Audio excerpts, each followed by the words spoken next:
वो जमाना गुजर गया। और थोड़ा सा इसका लेवल बढ़ा दीजिए सर, बहुत भिड़ना पड़ रहा है। हेलो डिब्बे से दे दीजिए, थोड़ा आपको साउंड मिलने लगे। हेलो हेलो, इको डाउन रखिएगा, इको मत खोलिएगा भैया, इको मत खोलिएगा, केवल हल्का सी इको दीजिएगा बस, साफ पतला हो सके तो कर दीजिएगा बस। वो जमाना गुजर गया साथियों,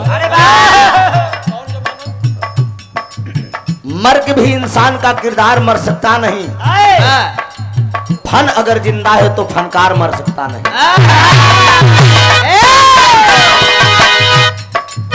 अब है आप लोग वंदना और विरहा सुना तरुण सेन का, प्रियंका माधुरी की तरफ से। अपने जमाने के आलम में लाल जी लहरी उस्ताद इसको गाया करते थे। इस समय को नजाकत को देखते हुए, हाय हाय गोरिया हो, हाय हाय गोरिया हो, पिजुरिया कहवा, गोरिया हो, कहवा, हो गोरिया हो।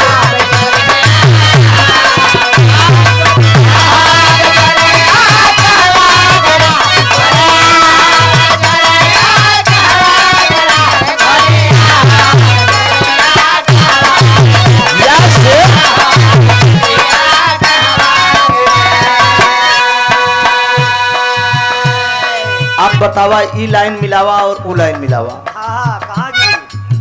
कहाँ गिरी? मनोज प्रसाद गौतम, नेता भगवत प्रसाद, विष्णुपुर से 100 रुपया का पुरस्कार है। बहुत बहुत वंदन है, अभिनंदन है, सब भाई की नमन है, आशीर्वाद की अपेक्षा है। जैसे हर एक बार सेटिंग करके राजा छोड़े रहे वैसे बनाए दे रहो, कोनो दुश्मनी थोड़ी क्यों यार हमार पहाड़। हाँ बढ़िया बजौबते हैं एरिया में, जितना कार्यक्रम गाओ हम तो हैं बड़े बताए दे कि उन्हें कैला, खराब बजौबा तो ना हम ना सीधे मना करे, विष्णुपुर वाला बाजा न करे।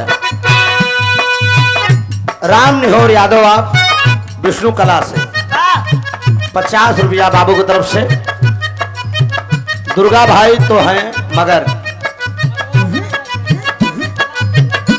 अच्छा दुर्गा माई हैं मगर इनकी शादी किससे हुई है और इनके माता पिता का क्या नाम?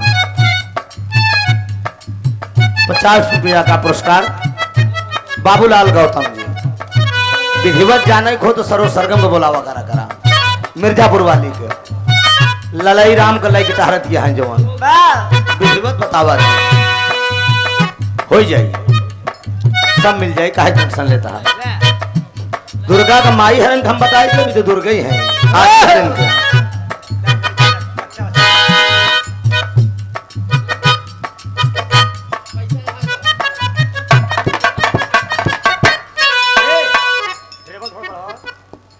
का बढ़ाओ टेबल बढ़ाए थे भैया, जैसे खपड़ा बोला तो खुले ही समझ ले अपने तो, टन टन बोले चाहिए।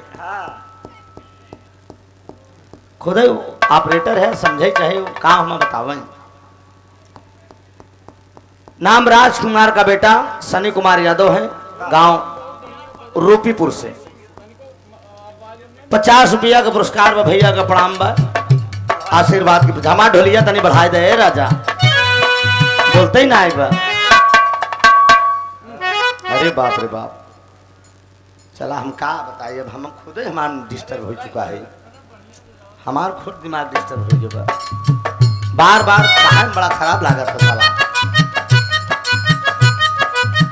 नदी नारे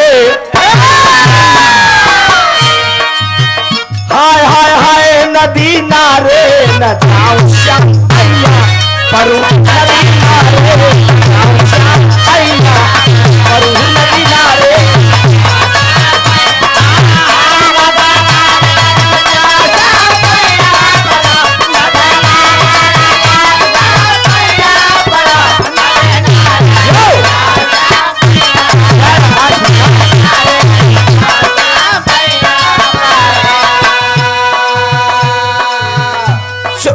लहरी गाया करते थे,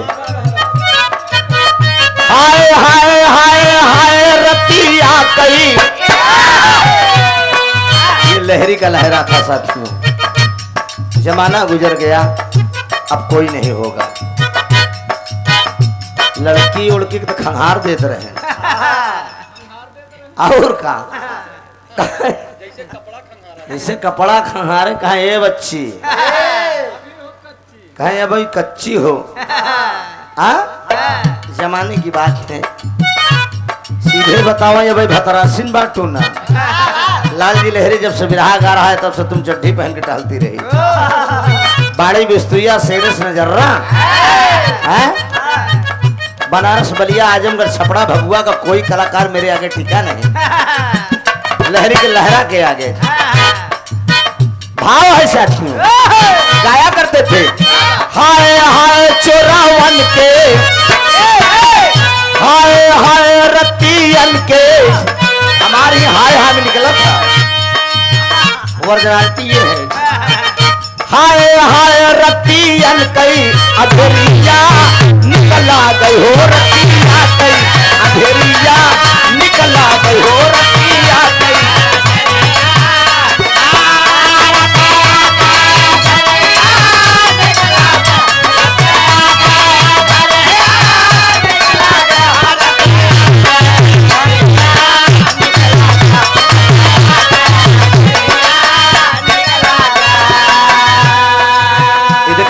प्यारा का लड़किया बा। एक बात जान ल, दूसरे के मेहरारू और अपन लड़किया बढ़िया हमारा ध्यान दे आप सब। प्रियंका बात समझे जाओ। दूसरे के मेहरारू और अपन लड़किया बहुत प्यारा हो। अपन चाहे ऐश्वर्या राय रहा है लेकिन कोनो दूसरा लाली लगा के दिखाई जाए ना। क्या बात है। अच्छा बात सही आएगी नहीं ताली बजे फिर तब समझब हम। क्या कितना लालिक भगत है। हम सोचे हम ही नहीं यार। अच्छा देख ले प्रियंका यार। यश कुमार यादव आप विष्णुपुर से भैया के कर कमलों द्वारा 50 रुपया का पुरस्कार बा। अरे हरे हरे बहुत बहुत प्रणाम बा।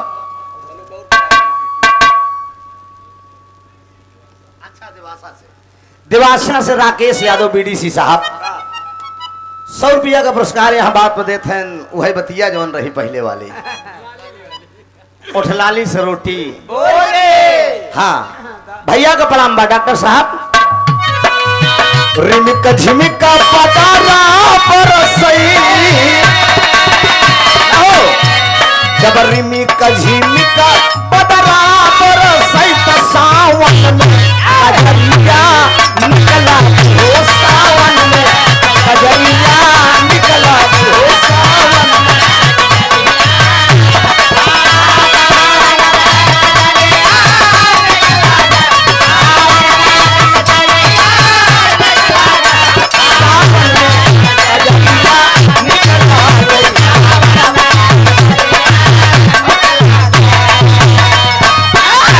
बहुत बड़ा दास्तान है साथी। बिरहा भी गाना है। समय आप लोगों का कीमती है और जान टांगा है। छटपटाया तुम मछली की नहीं ऐसे दिमाग सारा भ्रमण होत रहा था। कार्यक्रम है लेकिन क्या करें चलिए। समय का नजाकत है साथियों। मौसम साथ नहीं दिया। बाकी बाबूजी आपकी व्यवस्था बहुत नंबर 1 है। आपसे कोई शिकायत नहीं है। क्या बात है। व्यवस्था आपने भरपूर किया है। अब मैं ये भी चाह रहा हूँ कि अगर आपकी आत्मा अगर खुश नहीं हुई तो हमारी आत्मा भी तड़पेगी। ये भी बातें हैं तो क्षमा चाहूंगा। तरुणी सेन की कहानी अभी आप लोगों ने प्रियंका जी से सुना। सत्यजीत सूर्य भगवान का भक्त था। इन्होंने बताया तपस्या किया और मणि लिया। मणि के लिए मैंने गाना छोड़ा कि आज कलयुग में वो मणि रानी विक्टोरिया की बेटी एलिजाबेथ के ताज में है। आज भी वो मणि है। ऐसा नहीं है कि नहीं है। मैंने ये कहा कि कोई नेता आज में किसी नेता की हिम्मत नहीं पड़ी, किसी नेता की हिम्मत नहीं पड़ी, किसी भी पार्टी का नेता हो, किसी की साहस नहीं हुई कि राष्ट्र संघ में जो फाइल दबी है उसको खोलवा के उसकी पेशी लड़े और मणि भारत में ले आए ताकि हम लोगों की गरीबी दूर हो। लेकिन कोई माई का लाल भैया ए बहुत भीड़ के बोले पड़त बा भैया कैसे करे है लगातार गावे के बयान अब रतियों में गावे के आज समझा कैसे होई करे जाऊ। अब तुहन नवाई थोड़ी क्यों तुहन मैं कम गावत है रोजे तो गावत है लेकिन इतना मिलाए कैसे बढ़ाई दे कहां की जरूरत नहीं पड़ा। एक जान ले एक बार केवल इशारा मारी थी बस ध्यान दीजिए या तो हो सके पानी की वजह से हो अलग बात बस सीढ़ियाई के हो हर बाजत रहा जैसे वैसे कही बस कौनो शिकायत नहीं बा। ध्यान दीजिएगा रावण की सारी सेना मारी जा चुकी है, उन्हीं के कुल में विभीषण का बेटा अब सोचा बाप मिला बा राम से, अब बेटवा रावण की बात मानत बा, रावण की बात मान के तरुणी सेन रामादल पे चढ़ाई गया राम को मारे प्लान करे, लेकिन एका कहां भूल गया विभीषण के पास अगर एक बेटा था तो विभीषण के पास एक बेटी भी थी। गाने का मेल मिला के थोड़ा लोकगीत में नौजवान भाइयों को कुछ फरमाइश है रामायण छोड़ के कोई बिरहा बढ़िया सुनाइएगा तो रामायण की लाइन छोड़ के एक बिरहा सुनाऊंगा लेकिन पहले गाने का जोड़ समझ लीजिए। तर्ज है डॉक्टर साहब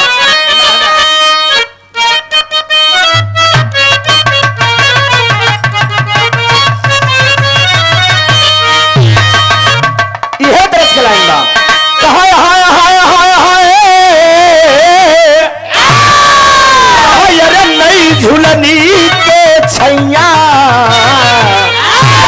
हाय हाय अरे नई झुलनी के छैया पलम दोपहरिया बिताया हो।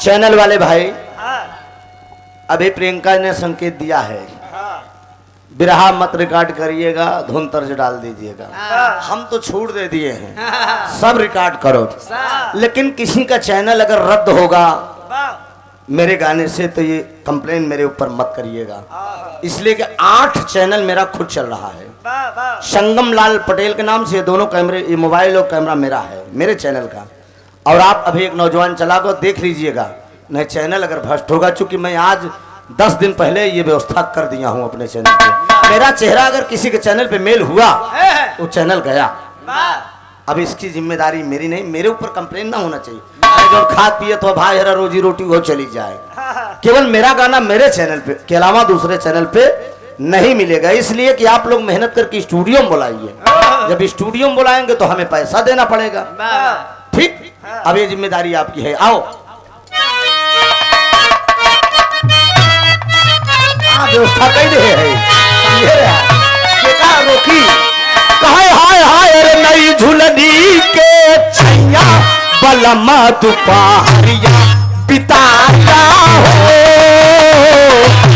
नई झुलनी के छैया बलम दोपहरिया बिताया हो।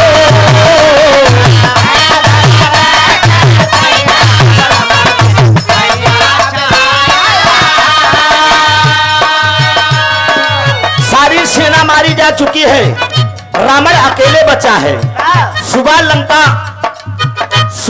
राम लड़ने के लिए रावण से आएंगे, राम मन में विचार कर क्या रहे हाय हाय रावण मन में किया है गुणनवा,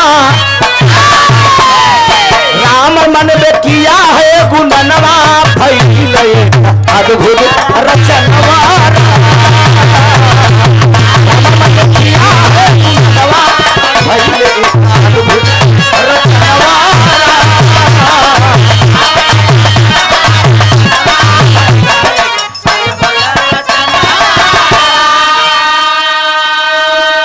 रावण मन में विचार किया सुबह लंका पे चढ़ाई करना है, वही विभीषण की एक लड़की थी साथी। भगवान ब्रह्मा ने उसे वरदान दिया था कि मन चाहा रूप तुम बना सकती हो। वही विभीषण की लड़की को बुलाता है। अरे विभीषण का बिटिया काली हले बोलाई, विभीषण की बिटिया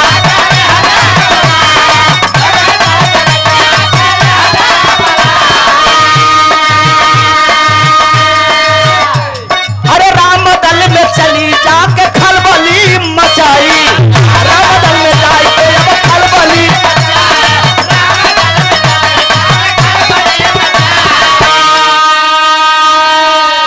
विभीषण की लड़की को बुलाया जिसका नाम सुषमा था। सुषमा को बुलाया और बुलाने के बाद रावण कहने लगा कि तुम एक काम करो, भगवान ब्रह्मा ने तुझे वरदान दिया है, तुम सीता का रूप बना के नदी में मुर्दा लाश की तरह बहती जाओ, और जब लाश की तरह बहती जाओगी तो रामादल में जब पहुंचोगी सीता के रूप में एक लाश की तरह, तो सब सोचेंगे कि मतलब रावण ने मार के फेंक दिया सीता को, अब लड़ाई बेकार करना है, राम वापस चले जाएंगे अयोध्या और मेरी विजय हासिल हो जाएगी। बहन वाह क्या बात है।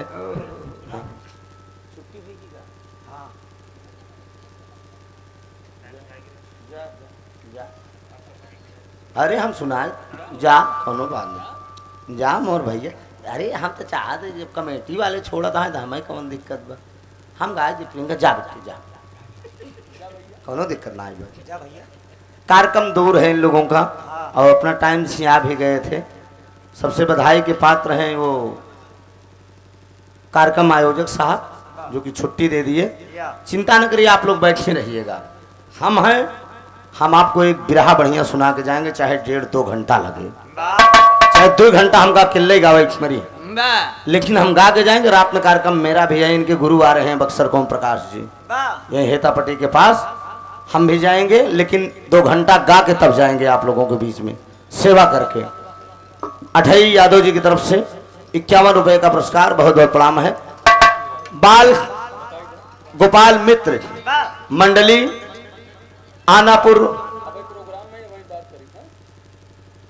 बिर्रा डुहिया, अध्यक्ष गणेश यादव 101 रुपया, डॉक्टर कमलेश यादव 101 रुपया। बहुत बहुत प्रणाम हो, भैया का नमन है, आशीर्वाद की परीक्षा है। सुषमा जिसका नाम था, भगवान राम के दल में जाओ तुम, मुर्दा लाश की तरह बहती हुई गई दोस्त। आज जब लाश की तरह बहती हुई गई वो, तो हुआ क्या, रामादल में पहुंची, भगवान राम बजरंगी से बोले कि जाकर देखो ये लाश कैसी आ रही है। अरे लाश के पास बजरंगी पहुंचे जाई, अरे सीता का लाश जब देखे तुरंत ही भाई, सोचे लगे जग के विधनवा, सोचे लगे जग के विधनवा, भई एक अद्भुत रचनवा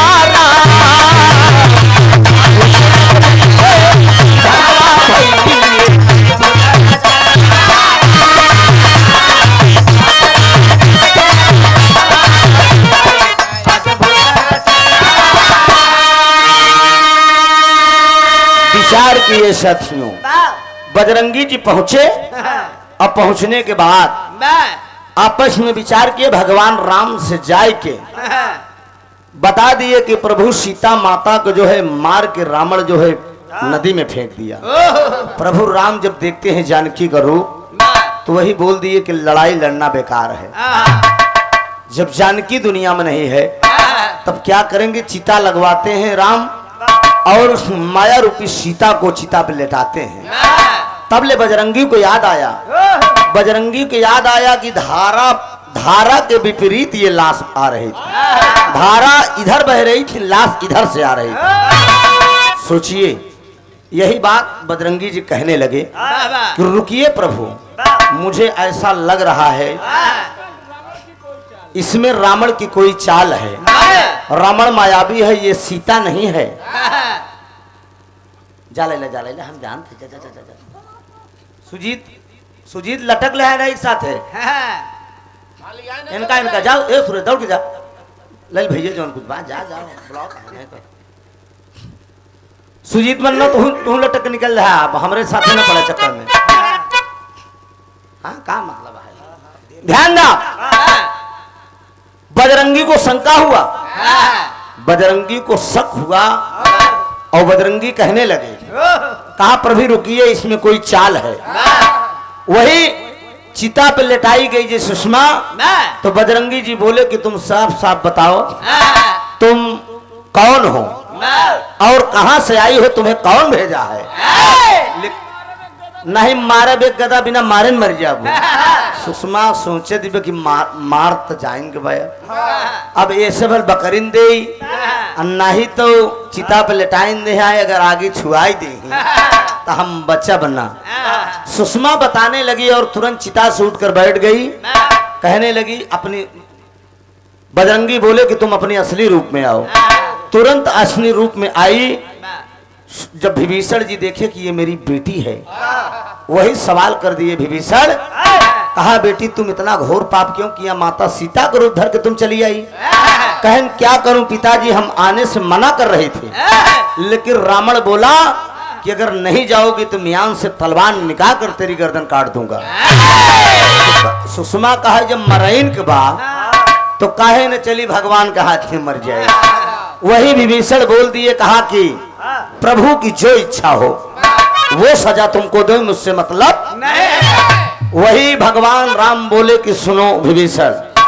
दोष इसका नहीं है दोष इसके राजा का है दोस्त इसके राजा का है सजा रावण को मिलनी चाहिए प्रजा क्या करे उसने मजबूर करके तुम्हारी बेटी को भेजा और ये आपकी बेटी सीता के रूप धर के यहाँ पर आई मायावी रूप में तो गलती इसके नहीं है कोई बात नहीं है बेटी तुम मेरे रामादल में मेरी शरण में रहो समय आने पे तुम्हारा भी कहीं स्थान मिलेगा आखिरी भाव है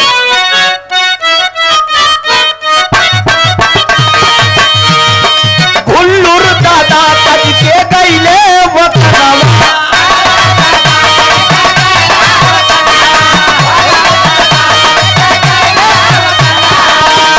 अरे रामधार है कर बिना सुना भात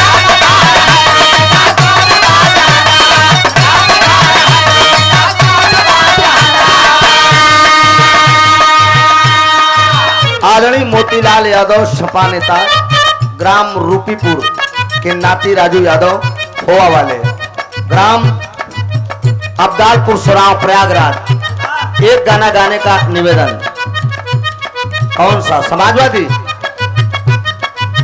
कौन है ये दिए आप सभा गीत हो जाएगा बैठे रहिएगा 100 रुपया का पुरस्कार भैया को बहुत बहुत प्रणाम अरे त्रिभुवन सुनावे तरनवा भइले अद्भुत रचनावा सुनावे तरनवा भइले अद्भुत रचनावा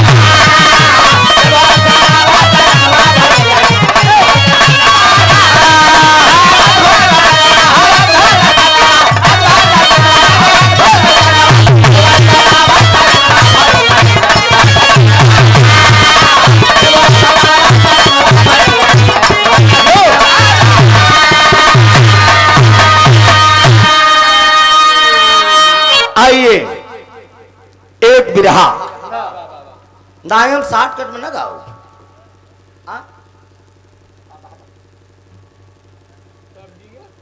हाँ तरजिया गाई जैसे रिकॉर्ड कर ले हाँ मैं अपने चैप्टर पे आ रहा हूँ तरजिया चैनल वाले का अच्छा लगा था कमा नोट अब चैनल वाले इतना होशियार वो 100 200 500 देवो नहीं करते कमा 50-50 हजार रुपया आवत महीना बढ़िया मौज करत है यही बड़े विराह में व्यवस्था कह दी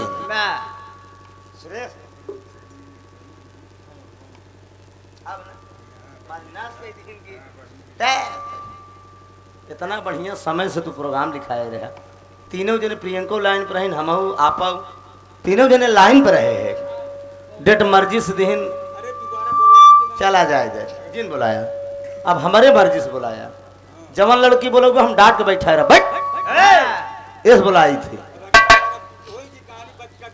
हाँ भले हम कटा देवे। अच्छा 200 रुपया बाबूजी की तरफ से ले बिरहा पहले का सुन ले मन लगा गाय देते ओकरे बाद निर्णय ले बोला कि या ना बोला 200 रुपया पाँव लागी।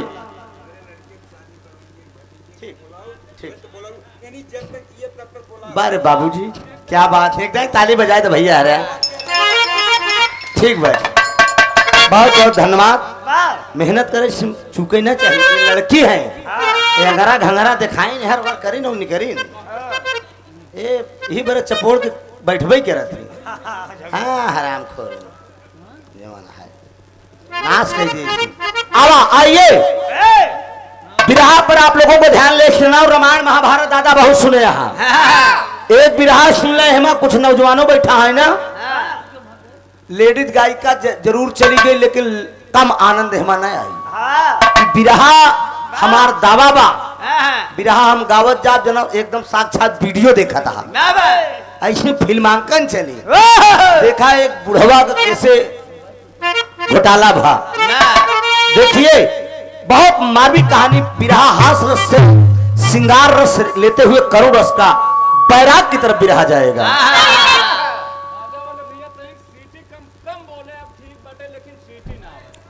अब बिरहा गावे चलते हमका टोके के ना पड़े भैया। हाँ ये जान लीजिए और बस एमे बोले के ना पड़े। बाजा आपको बहुत बढ़िया बा पता न का जानी कैसे कम बोली चल जाए लेकिन बढ़िया बोले भैया बस और कोनो बात नहीं बा। सब सही है ना ओके चली का मैं कब बदल दो वाला ढोलिया दे दो। अब हेलो हेलो हेलो हेलो इहिम बिचवा सुना पहले इहिम बिचवा में जोन गावत रहा इहिम रसा कैच कैले पूरा बिरहवा जिंदा नहीं चैनलवा चला जाए बिचवा में कहूँ कहूँ डाल देबे तो ना सही रही अब पूरी स्टोरी उठा के डालबे तो धड़ाम भी ना जाई।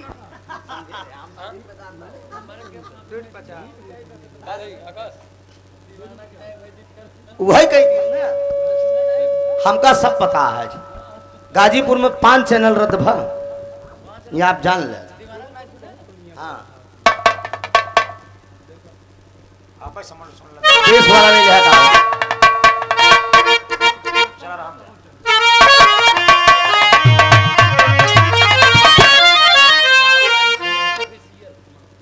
दाऊराज म्यूजिक ऑफिशियल आदमी सुरेश यादव जी ये हमारे बिरहा से हमारा अंदाजा है कम से कम 5 लाख से कम रकमान खाली एक झगड़ा कम से कम हमार और दादा राम कैलाश का नाती प्रेमचंद यादव की ही कहा रहन कहा परानीपुर में ना वो इतना दोनों जने लड़के झगड़ के गाय दिन नौजवान उठा के चले बेटा 5 लाख से कम नहीं आदमी कमाया और थमावत कितना है 50 रुपया। देखा 4 एजेंसी ले ले समझा चला भाई भगवान करे तरक्की करत जा। आइए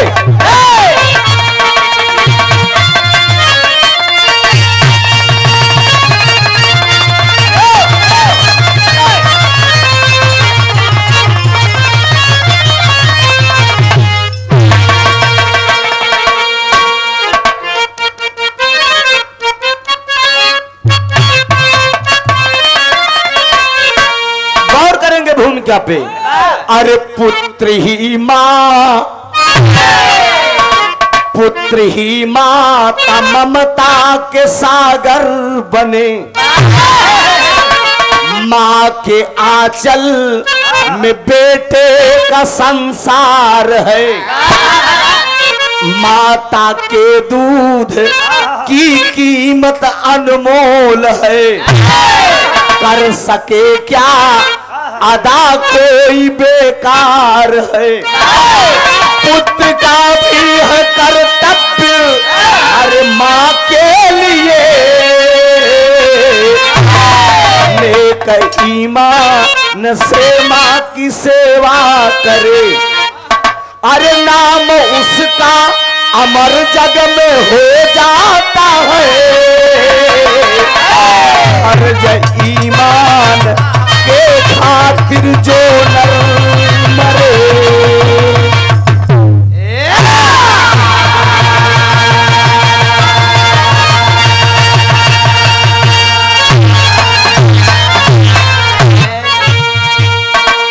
ए भैया देसी कहावत कही बा कि अमृत के धार केहू कितनो पियाई एगो माई बिना, कैसे करे जवाज उड़ाई ये भैया एगो माई बिना। माँ तो माँ होती हैं। एक लाइन कव्वाली का भाव दिया गया है डॉक्टर साहब।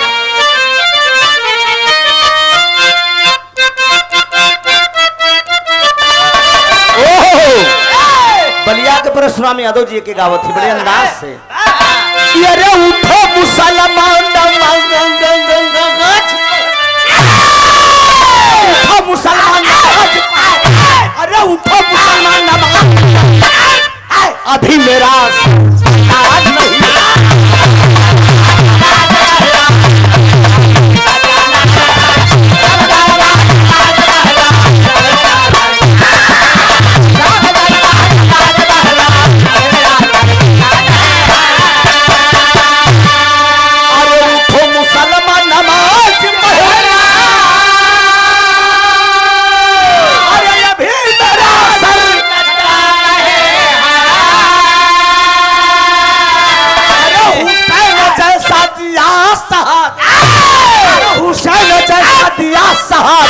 वैसा कोई दिया नहीं।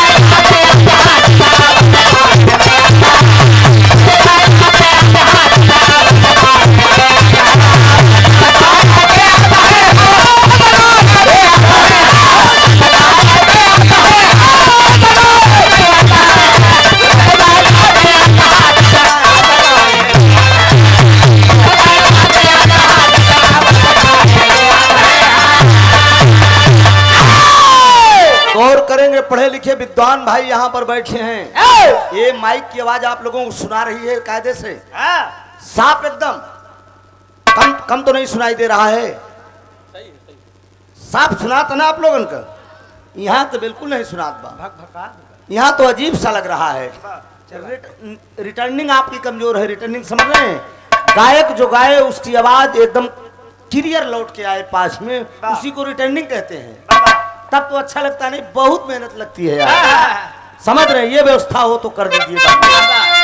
अरे सोने का यह देश हमारा, अरे सोने का यह देश हमारा, ऐसा कोई देश नहीं है। अरे रामायण और गीता सरीखा, इससे बड़ा उपदेश नहीं। ये भैया सोने का यह देश हमारा, ऐसा कोई देश नहीं है। रामायण और गीता सरीखा, इससे बड़ा कोई उपदेश नहीं है। कहानी कब की कहा है? पंजाब प्रांत के अंदर एक छोटी सी नगरी है, जो नगरी का नाम बताया गया चालकोटी। चालकोटी नगरी के अंदर एक क्षत्रिय कुल के राजा थे जिनका नाम था शंखपति। राजा शंखपति के पास एक बीबी थी जिसका नाम अंबादेवी था, और दोनों प्राणी के बीच में फिर लड़कियां रहन जेकर नाम रहन पूरणमल। इसी पूरणमल की गाथा है आप लोगों के बीच में। बगल के नगर भूपत नगर है, वहां के भी एक राजा थे जिनका नाम था फूलचंद। उनके पास एक लड़की रही जेकर नाम रहन फुलंदा। जमानी के दहलीम में फुलंदा आई। राजा साहब सोचन कहने कर बियाह कह दे नहीं कोनो चढ़ाई कह दे तो मामला गड़बड़ाई जाएगी। पहले राजा महाराजा के जमाने में जांघी के जोरे पे मेहरारू आवत रहे, जेकरे जांघ में जोर रहा है ओकरे मेहरारू ओकर। अब का होता? अब तो जकरे मोबाइल में ज्यादा रिचार्ज और ज्यादा नेट रहा है, ये फेसबुक पे तमाम काम हो जाता, व्हाट्सएप पे काम हो, कमेंट हुआ हाय हाय हाय हाय, क्या कॉल करूं? करो, खाली इतना जवाब आया, उसके बाद वीडियो कॉल हुआ, उसके बाद बात शुरू हो गई। राजा विचार करे, राजा फूलचंद विचार कर रहे हैं बेटी की शादी कर दूं। तमाम राजा के पास पत्र भेज दिए। एक पत्र राजा शंखपति के पास आया, विचार करे लागे, जा भैया निकल जा निकल जा, बड़े आराम से। बाथरूम अच्छा पीछे यार नहीं लगाता, ये तो बहुत खराब लगा जब उठा कर चला सोचिए विचार करके राजा सिंहपति जब धनुष बाण उठाए फुलंदा के बिया है जाते हैं पीही रानी अंबा देवी मिल गए नो कहन कस कहाँ जाते हैं कहन बोला जी हम दूसर बियाह करे जाते हैं वही समझावत क्या है अरे मोरे राम अरे बुढ़ौती पे खियाल अरे तपावर प्राणपति जी लागल बुढ़ौती पे खियाल कर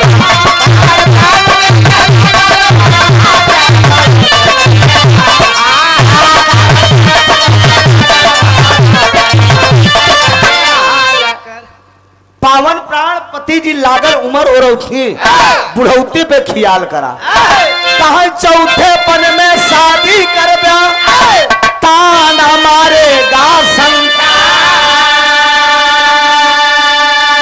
अरे पूजा भजन के उमर सजना बेटवा पूर्ण मल बड़वान शंखपति जी क्रोधित होई के अरे अम्बा देवी को दिया फटकार कहा अरे कायर बन के घर में बैठू है छत्री तन को धिक्का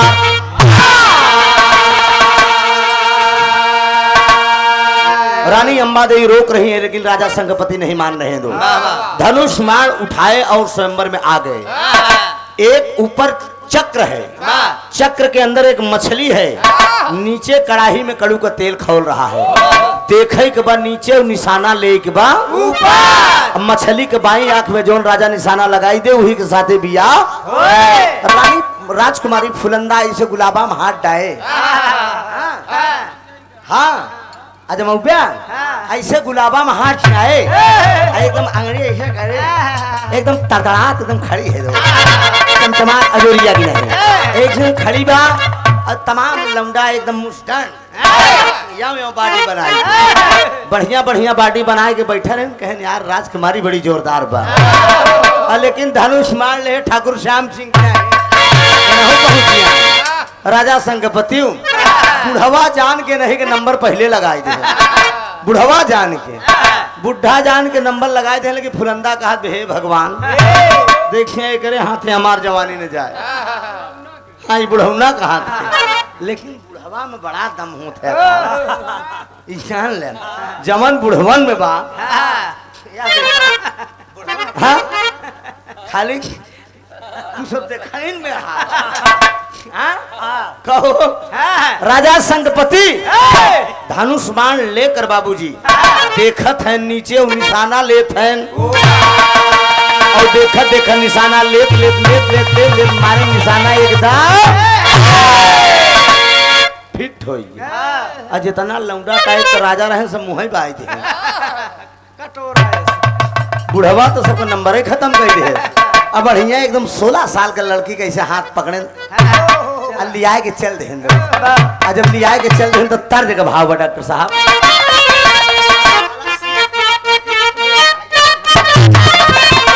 कहना है दोस्त कहा तनी भारत के जनवा हो सजनवा हमार बड़ा लहरी लेकिन राजा शंखपति फुलंदा के जौन प्यार जागत बदो कि चौथे पन में जाग हो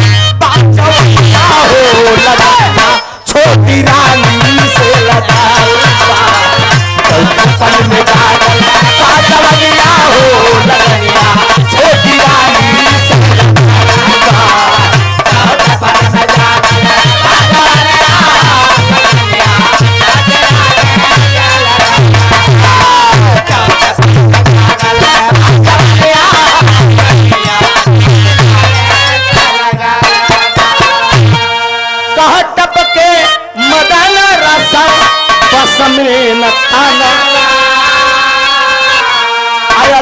जवानी रानी मागरती दनवा राजा शंखपति से रानी फुलंदा का मन नहीं भर रहा है जरा विचार करें 16 साल का नई नवेली लड़की कहाँ 84 साल के बुढ़वा, क्या करूं राम मुझे बुढ़ा मिल गया ना। सजिया पनैना 4 हो लेकिन मन ना भरत बदो, एकदम अनबैलेंस मामला हो गया। एक दिन राजा सिंहपति घर पे नहीं है, अलग से महल बनवा दिए, एक नौकरानी रख दिए जिसका नाम बादी है, और बीही के लगे ना रहा थे, अलग से राहत अंटा पे बैठी व राजा सिंहपति कहीं घूमने गए हैं। बगल में बादी नौकरानी खड़ी है, हल्की हल्की रिमझिम फुहार पड़ता है। अब जब रिमझिम फुहार ओकरे बदन पे पड़ी ना, बाबूजी ओकर मना इसे गुदगुदाई। एक नौजवान घोड़े से सवार से गुजर के दोस्त, और जब देखे फुलंदा तो कहे बारे दुनिया का मालिक, यही नौजवान मेरे काबिल है, कहाँ से बुढ़वा ठेल पाएंगे। बुलाए बादी नौकरानी के, बादी इधर आओ, ये नौजवान कौन है। बादी नौकरानी कहे राजा साहब के जो बीही औरत है उन्हीं के बेटवा ई पूरन माला। हो तार देख लाइन फिर तेरी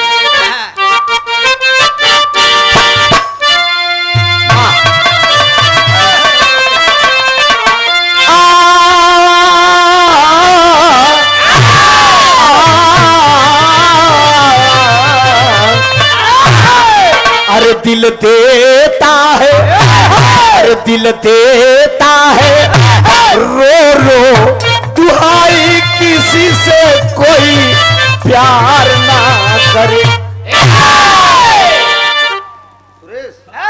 ये बात ध्यान दे, एक बढ़िया सुना, एकर रोगी न बना वो सब बन जाए, एकर जे बना बा उपभुक्त भोगी बा।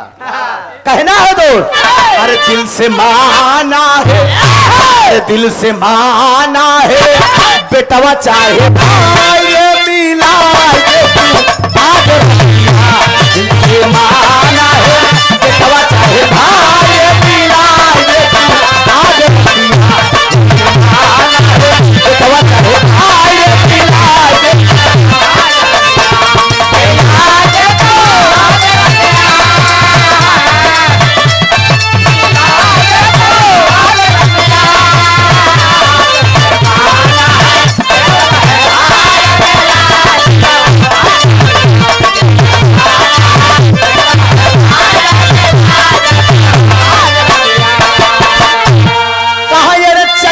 जवानी बा, जवानी मदमाती, घोड़वा पे बैठल ओकर शेर जैसन छाती।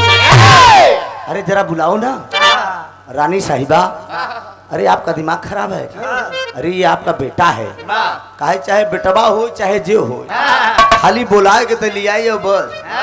तिरिया चरितम दय्यम न जाना। पूरनमल का एक दोस्त है जिसका नाम था मेहताब जात का माली था, चौरस खेल रहा था पेड़ के नीचे घोड़ा बांध के। बादी नौकरानी पहुंच गई, कहा राजकुमार की जय हो। क्या बात है बादी, पिताजी आपके घर पे नहीं है, आपकी मौसी की तबीयत बड़ी तेज खराब है, आप नहीं चलेंगे तो हो सकता है कि मौसी आपकी इस धरती पे जिंदा रहे या इतना विचार, इतना बात जब वो बताती है, नौजवान तुरंत घोड़ा खोला और घोड़े पे सवार हो गया। महल में जाने के लिए जो बात उसका दोस्त है मेहताब, तबले कलाई पकड़ लिया अपने दोस्त पूरनमल की, और क्या कहता है, यह तरफ चलाएंगे कि हमारा दिल है पान का,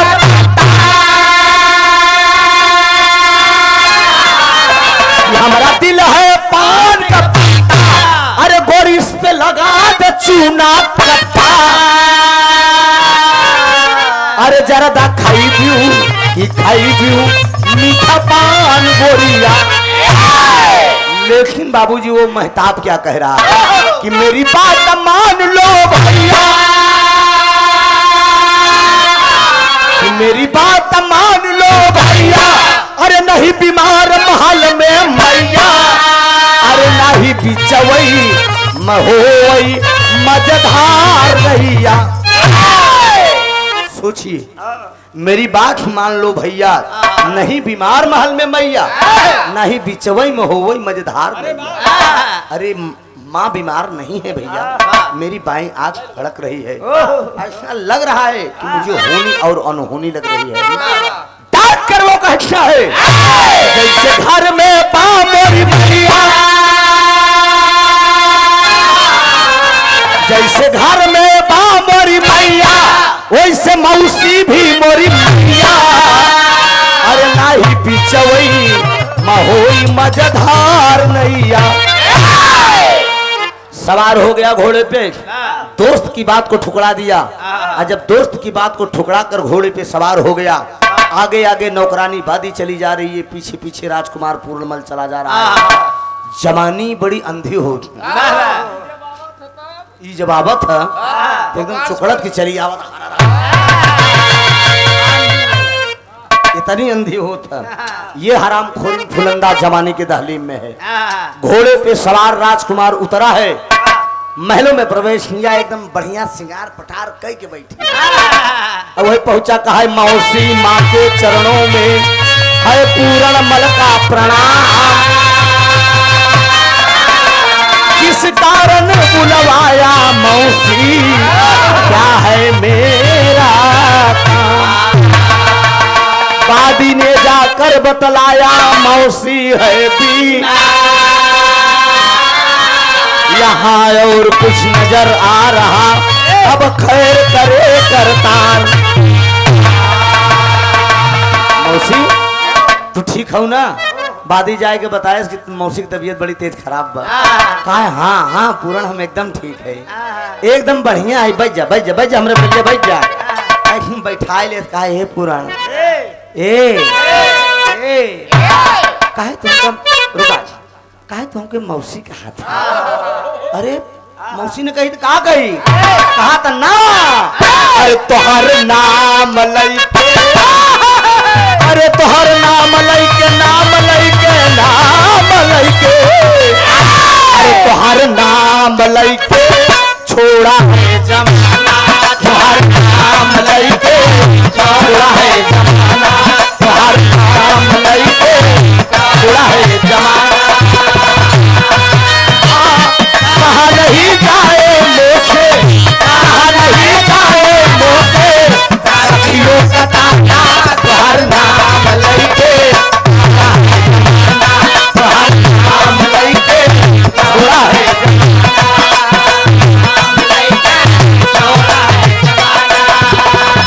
शराबी मेरी गलवा गुलाबी मेरी पतली कमर लगे, आखिया शराबी मेरी गलवा गुलाबी मेरी पतली कमर लगे, आखिया शराबी मेरी गलवा गुलाबी मेरी पतली कमर लगे, आखिया शराबी मेरी गलवा गुलाबी मेरी पतली कमर लचके। अरे मतवा कभी दिया हराम करे दिया चम चम चम चम पे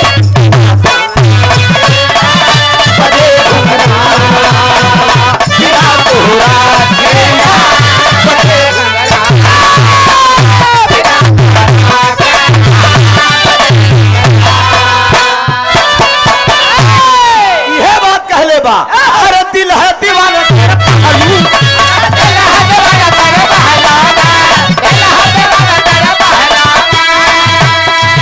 अरे दिल से चाहे जो कहलूं मैं, अरे आखियां मिला ले मुझे गरवा लगा ले जरा और अभी सज धज लूं, आखियां मिला ले मुझे गरवा लगा ले जरा और अभी सज धज लूं, आखियां मिला ले मुझे गरवा लगा ले जरा और अभी सज धज लूं, आखियां मिला ले मुझे गरवा लगा ले जरा और अभी सज धज लूं।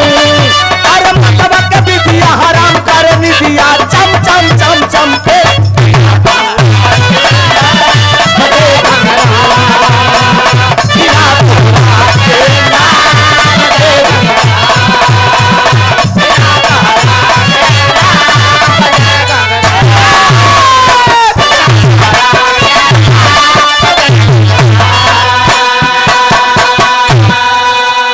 पकड़ लिया राजकुमार पूरणमल को, कहा तेरे पिताजी बुढ़े हो चुके हैं, वो मेरे योग्य नहीं है, तुम मेरे योग हो, मेरी जवानी को ठुकरा कर मत जाओ। उठाए के पलंगिया पे पटक के गलवा से गलवा दलर दे, जब गलवा से गलवा दलर दे तो झटक के खड़ा हो गया। कहा लोक की लाज प्रलोक की लाज, अरे तू लोक की लाज से ना ही डरे,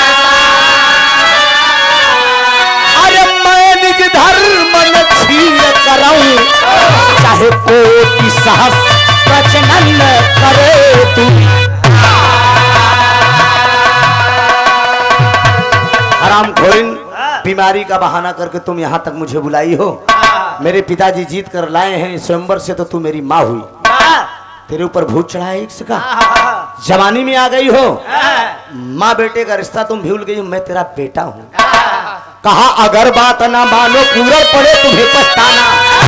अरे क्रिया चरित सुनो पूरे अभी तुमने नहीं है जाना हो। अरे राम बुढ़ौती पे खियाल,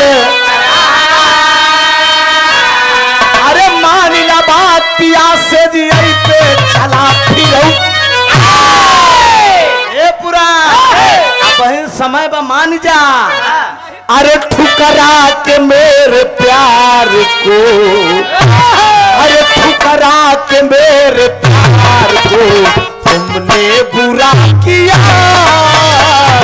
ठुकरा के मेरे प्यार को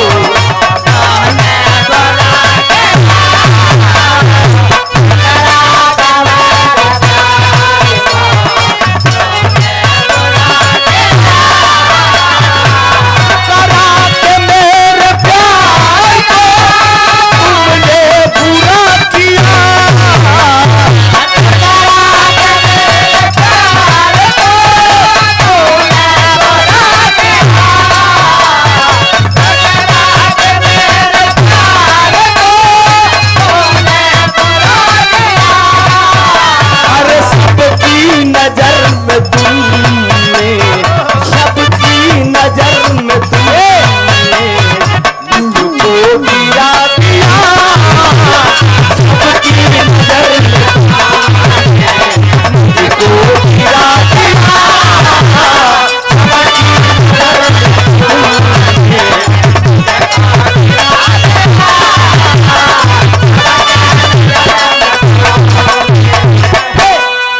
ठुकरा के मेरे प्यार को तुमने बुरा किया, सबकी नजर में तुमने मुझको गिरा दिया। ए पुरणमल, ये अंजाम अच्छा नहीं होगा। तुम मेरी जवानी को ठुकरा कर जा रहे हो। तुम मेरी जवानी को ठुकरा के जा रहे हो। याद रखना इतना कि क्रिया चरित्र के चक्कर में अभी पड़े नहीं हूं। अरे तेरे पिताजी बुढ़े हो चुके हैं, वो मेरे काबिल नहीं है। उनके साथ जब पलंग पे जाती हूँ तो ऐसा मालूम चलता है कि ये टेम्पो के साथ कहाँ आ गई। साला किसी गड्ढे में कूद गया। रुई के फाहा खड़ंजा और आरसीसी का फर्क है ना। का हो कलन उनका जब ये सब पकड़ती हूँ तो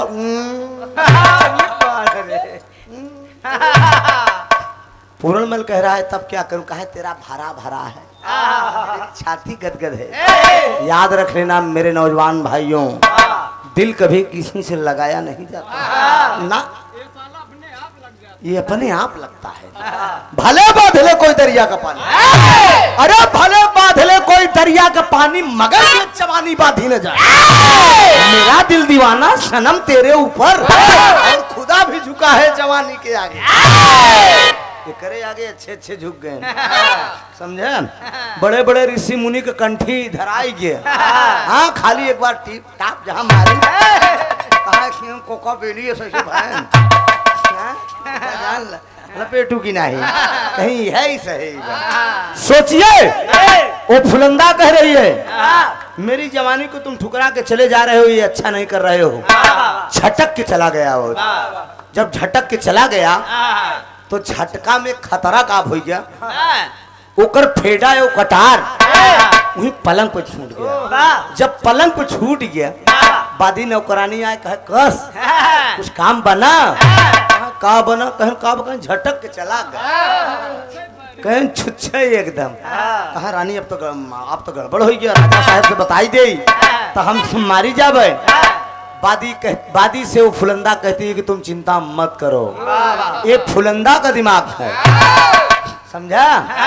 करेस का गई बढ़िया बार और बिखेर के अपन एकदम लाली ओली हर हर कही के काजर वजर ऐसे हेर हो बड़ा उड़ा है कैसे आए के पलंग पे बार और बिखेर कैसे लेटी बे पहले रानी महारानी जब बिगड़त थे तो उनके बड़े कोप भवन बनत रहा वही कोप भवन में जाके लेट गई शाम का वक्त हुआ राजा शंखपति जी आए बादी नौकरानी से पूछे लगे कह हमार रानी कहाँ गए हमार गुलब्बो कहाँ है दे यार हिम ललिया लगी इनका वाला मैं को है ना यार पहले कहीं पूछ आप जब लग गए तो तू पूछ लेता है लाली ध्यान दे आप बाबूजी अरे का बताई था भरभंड हो जात बाटे हां धर्म हो जात वही रात ठीक रहा सोचिए आप कहा शाम का वक्त हुआ अगर राजा साहब आएंगे जब राजा शंखपति आए बादी नौकरानी से पूछे लगे कहना हमार जान कहाँ है कहन सीधे को भवन में दबे पाओ राजा शंखपति जी पहुंचे कहें का होइगे हमरे करेजा का का होइगे हमरे दिल जान का का होइगे रानी फुलंदा कान तो सुन ना बोलो हम तो सुन ना बोलो कहन का काहे न बोलबू तो उ बतावत बे का बतावत बे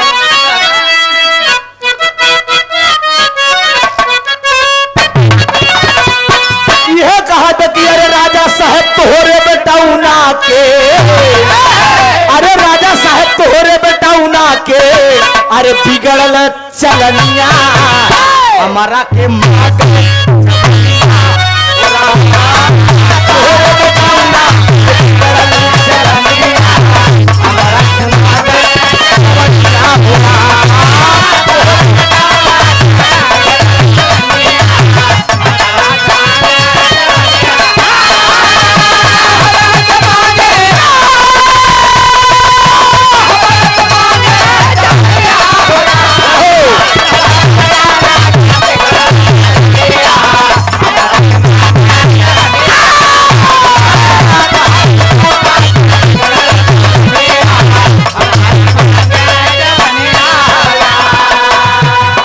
शंखपति कहे कि मेरा बेटा कहाँ हाँ आपका बेटा कहा मेरा बेटा क्या किया बेटा तोहार हमारे पीछे पड़ा बा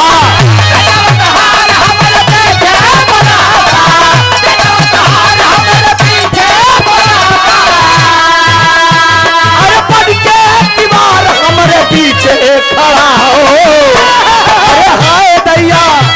अरे हाय दैया जाई हम एकरा सरनिया हमरा के माँ गए जवनिया हो राम कहन आपका बेटा मेरे पीछे पड़ा है कहन मेरा बेटा कहन मेरे पास आया था आपका बेटा मेरी आबरू लूटा है काट कर राजा शंखपति बोले हराम खोरिन क्या बात तू बक रही है मेरा बेटा मर्यादा पुरुषोत्तम राम जैसे सम्मान दिया करते थे और मेरा बेटा तेरे पास आया तेरी आबरू लूटा है ऐसा नहीं हो सकता प्रमाण के लिए मैंने बताया ना कि झटके पट्टी में लपट झपट में फेड़ा कटार छूट गया था निकाल कर फेड़ा कटार दिखा देती है महल के अंदर ले जाकर देखिए ये फेड़ा कटार किसका है जब राजा शंखपति फेड़ा कटार देखते हैं उन्हें विश्वास हो गया कि मेरा बेटा पूरणमल आया था और मेरी रानी की आबरू को लूटा है मंत्री को बुलाते हैं और कहते हैं कि नगर में ढिढोरा पीट दिया जाए कल राजकुमार पूरणमल की पूरे प्रजावासियों के सामने फांसी पे लटकाएंगे मंत्री कहें कि अपने ही बेटे को आप फांसी पे लटकाएंगे कहा हाँ कहा क्यों कहा इसलिए वो मैभा मतारी की आबरू लूटा है मैभा मतारी के इज्जत के आरोप में राजकुमार पूरणमल की फांसी होगी इस बात का नगर ढिढोरा पीटा गया जब नगर में ढिढोरा पीटा गया भैया हो सुबह हुई तमाम देखने वालों का तांता लग गया राजा शंखपति सिंहासन पर विराजमान हुए एक तरफ फपक फपक के उसकी माँ रो रही है अम्बा देवी उसकी माँ अम्बा देवी रो रही कि आज मेरे आंखों का तारा दुनिया से अलविदा हो जाएगा बगल में हराम खोरी रानी फुलंदा बैठी हुई है लेकिन मित्रों दो सिपाही जाते हैं राजकुमार पूरणमल को घसीटते हुए लाते हैं सिपाहियों से वो पूरणमल कह रहा है कि तुम लोग मुझे इस ढंग से व्यवहार कर रहे हो तुम मेरे पिताजी का नौकर हो जब तू राजकुमार था तो था अब तू एक राजा की निगाह में तुम एक मुजरिम हो, इसलिए कि तूने अपनी ही माँ के साथ आबरू लूटा है। डांट कर कहता है सिपाही से कि कौन ये बात कहता है कि मैंने माँ की इज्जत लूटा है। सरेआम दरबार के अंदर राजकुमार पूर्णमल को पेश किया गया। राजा संगपति पूछते हैं कि हरामखोर, मैंने सोचा नहीं था कि तू मेरा औलाद होकर इस ढंग का निकल जाएगा। कहता है पिताजी मेरा गुनाह क्या है, मैंने कौन सा ऐसा कसूर कर दिया है, ये इतनी कड़ी सजा आज मुझे फांसी पे लटकवाने जा रहे हैं। ओ राजा संगपति कहने लगे कि तूने रानी फुलंदा की आबरू लूटा है। क्या प्रमाण है कि मैं आबरू लूटा हूँ? कहा फेडा कटार महलों में है, बादी नौकरानी प्रमाण है।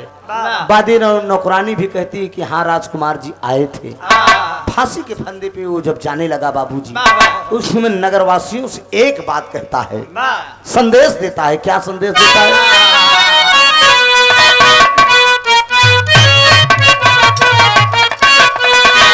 यह दक्षिणाइन बा लोकुश चरित्र में आप लोग सुने हो उस्ताद के मुँह से कि तोहरे माता, अरे तोहरे माता पिता के धन्यवाद हो कि तोहरे जन्म से तरल सारा परिवार हो। अरे जे करी को किया मैं लिहाया वो,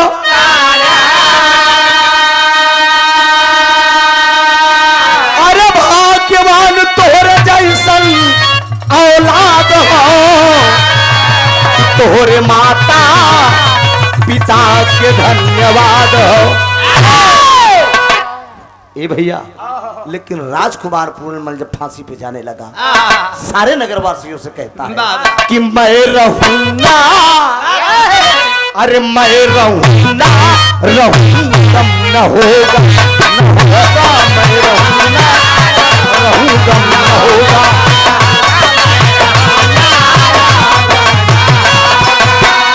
नाम मरने पे मेरा कम न होगा, नाम मरने पे मेरा कम न होगा। मैं रहूंगा, रहूंगा न होगा, मैं रहूंगा, रहूंगा न होगा।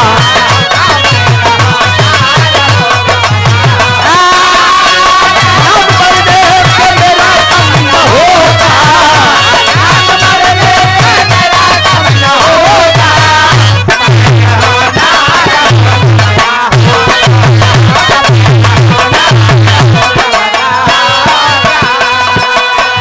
सबका प्रणाम करे, सबका प्रणाम करे पूर्ण ललनावा, सबका प्रणाम करे पूर्ण ललनावा। तनिको दर्द नाही आवेला रजनवा, तनिको दर्द नाही आवेला रजनवा।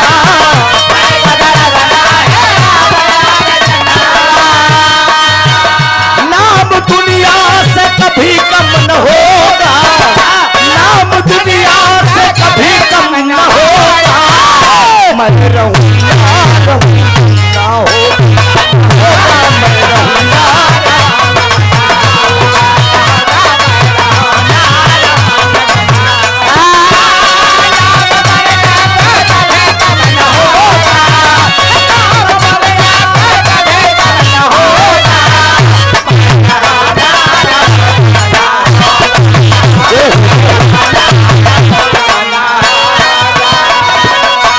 फांसी के फंदे पे लटकवा दिए बाबूजी। हाथ भर की जीभ निकल आई, दया नहीं आई। अंबा देवी रो रही है अपने आंखों का तारा खोकर। राजा संगपति को दया नहीं आई, उसकी दोनों आंख निकलवा कर दे दिए उस हरामखोरी फुलंदा को। हंसते हंसते अपने पैरों से कुचल दिया, कुएं में ले जाकर लाश को डलवा दिए, लाश को ले जाकर कुएं में डलवा दिए। एकरे आगे की कहानी आप लोग समझ लीजिए, गाना भी करीब है। गुरु गोरखनाथ वहीं रहिया से आए, गुरु गोरखनाथ वहीं रहिया से आए। कुआं में पूर्णमल की लाश जब पाए, कुआं में पूर्णमल की लाश जब पाए, पूर्णमल की लाश जब पाए। नाम दुनिया से कभी कम न होगा, नाम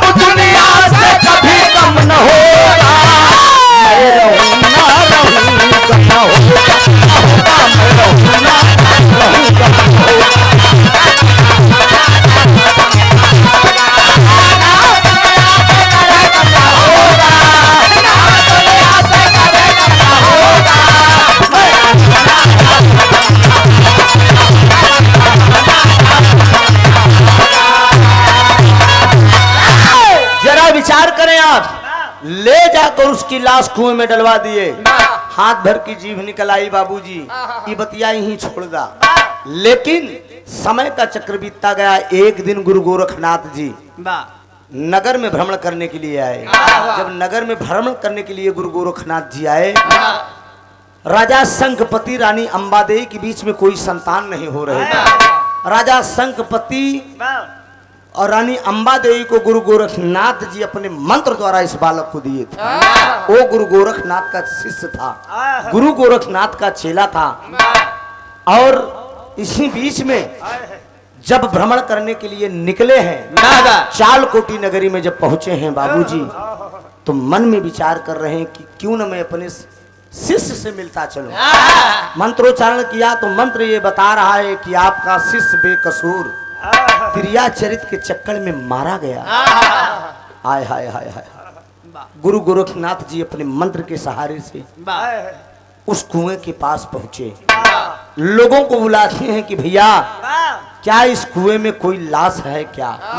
वहां के लोग कह रहे हैं कि हाँ, यहाँ के राजा शंखपति अपने ही बेटे को फांसी के फंदे पे लटकवा के अपनी दूसरी रानी के चक्कर में अपने ही बेटे को कुएं में डला दिया।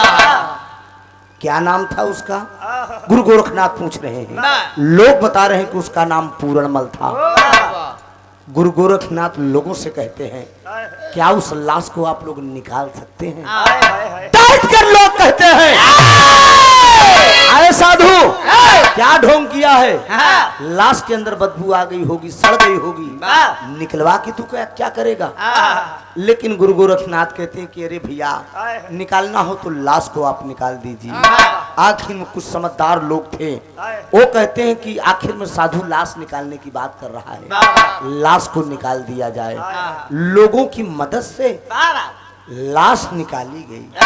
जब लाश निकाली गई भैया, तो लाश के बगल में बैठकर गुरु गोरखनाथ मंत्रोच्चारण करने लगे। जब मंत्रोच्चारण करने लगे, घंटा डेढ़ घंटा बीत गया। लोग कहते हैं कि ये साधु ढोंग किया है, ये साधु ढोंग किया है। कहीं मरी हुई लाश जो है जिंदा होती है। बार गुरु गोरखनाथ किसी की बात नहीं सुनते रहे, घंटों मंत्रोच्चारण करते रहे। जब 2 घंटा बीत गया, लोग कहते हैं कि ऐ साधु तूने क्या ढोंग रच दिया है?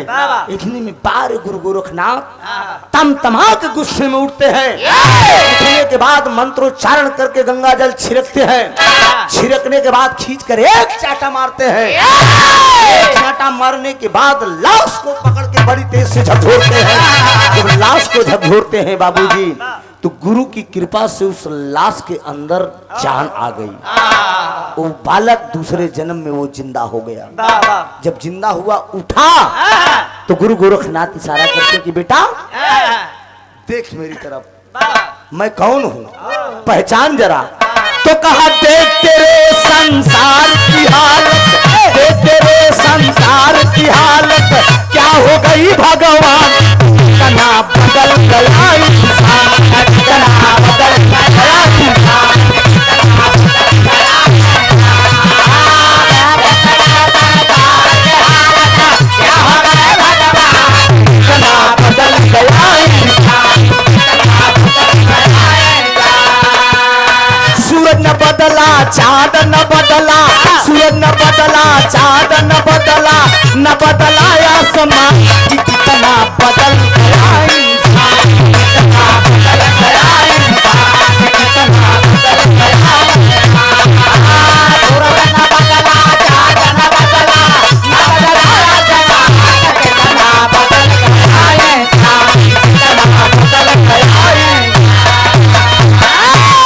गुरु गोरखनाथ कहते हैं कि बेटा तू दूसरे जन्म में मैंने तुझे जिंदा कर दिया, जाकर तेरी माँ तेरा इंतजार करती होगी, तेरा बेटा तेरा पिता इंतजार करता होगा।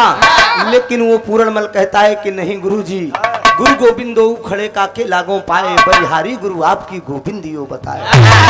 गुरु से बढ़िया मेरा इस धरती पे कोई नहीं है, ना मेरे लिए माँ और ना ही मेरे लिए पिता, ना ही मेरे लिए कुटुंब परिवार। मैं अगर अपने पिता का बेटा ही होता तो आज वो राजा मुझे फांसी के फंदे पे न लटकवा। मैं पुनः दूसरा जन्म पाया हूँ गुरुजी, मैं आपके शरण में चलूंगा। बारे गुरु गोरखनाथ उस लड़के को लिवा कर जाते हैं अपने डेरा में। डेरा में ले जाने के बाद उसको जोग रमा देते हैं। एक साधु का भेष धारण कर लिया, श्रृंगी उठाकर गुदरी लेकर लोगों के बीच में श्रृंगी बजाते हुए भजन को गाते हुए लोगों के सामने जो है भिक्षा मांग रहा है, वो गुदरी मांग रहा है। मांगते मांगते मांगते मांगते काफी समय निकल गया। गाते बजाते भजन के जगतिया में कोई नहीं अपना, अरे जगतिया में कोई नहीं अपना, अरे कोई का कोई नहीं होई हो, जगतिया में कोई नहीं अपना, कोई का कोई नहीं होई हो, जगतिया में कोई नहीं अपना।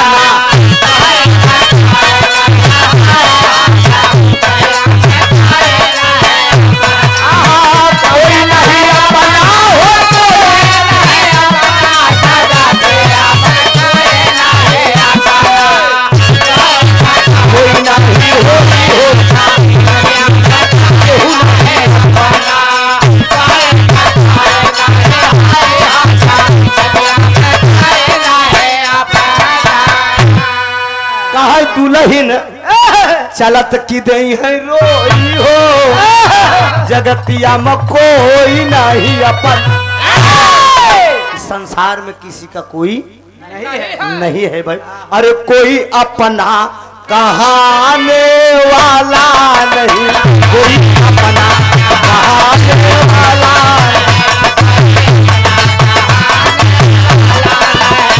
ऐसे तो अरे दो दिन की जिंदगानी में कोई अपना कहाने वाला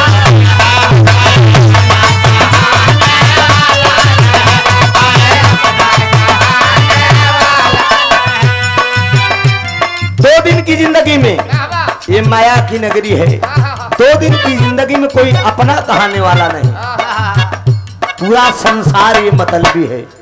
भजन को गाते हुए वो चला जा रहा है, गुदड़ी लिए श्रृंगी बजाते हुए वो जोगी जब चला जा रहा है, धीरे धीरे 14 साल का दिन बीत गया।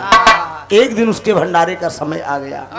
गुरु गोरखनाथ कहते हैं कि बेटा जाकर अपने महलों से जरा भिक्षा मांग लाओ, हो सकता है तेरी माँ हो या परिवार का कोई सदस्य हो। बारे पूरणमल दूसरे जन्म में जोगी का रूप धारण करके बाबूजी वो अपने नगर में भिक्षा मांगने के लिए चलता है। खाली 1 मिनट के लिए इतने बड़े भैया लोग, बाबू लोग, चाचा लोग, काका लोग बैठे हैं। आइए चलते हैं उस दरबार में जोगी के। खाली 1 मिनट के लिए हमें आप त्रिभुवन गवैया ना समझा, वो पूरणमल किस भेष में गया था। माइक वाले थोड़ा इसको बढ़ा दो, हेलो इसको बढ़ा दो यार, बहुत डाउन बोल रहा है यार, बहुत आत्मा दुखित है। लेकिन क्या करूं, खाली 5 मिनट का सब्र और करो, बना दो। साफ नहीं बोल रहा है बाबू माइक आपका, क्या ऐसी बात है। आइए उस दरबार में चलते हैं। दिखा दिखा अभी कैसे बोला था, भगर भगर। जोगी के रूप में पूरणमल चलता है दूसरे जन्म में। खाली 1 मिनट के लिए आप लोगों के बीच में मैं झलक दिखाऊंगा जोगी का। बेटा थोड़ा मेरी झोली थमा दे। बाबा ला बाबा लाओ, बहुत बढ़िया ये है। बेटा एक तरफ मेरा वस्त्र दो। बाबा अच्छा बेटा आप पीताम्बर दो। नहीं लिए हो, आज भूल गए तुम। किसी दिन तुझे याद रखना, किसी दिन एक दिन तुझे शराब दे दूंगा। कच्ची की पक्की बाबा, गलत अल्फाज नहीं बोलने का। ये बाबा का दरबार है, हम शराब कर रहे हैं तो तू कच्ची पक्की मांगत है। गलत अल्फाज बोलेगा तो तू नरक में चला जाएगा, और तुझे तो मैं बैकुंठ भेजने की तैयारी कर रहा हूँ। चाहते बाबा, ऐसी तैयारी कर दूं। ए भैया 1 मिनट खाते दिखाई, जोगिया चलत बता, खाली 1 मिनट के खातिर। ये जोगी श्रृंगी को बजाते हुए, ला बेटा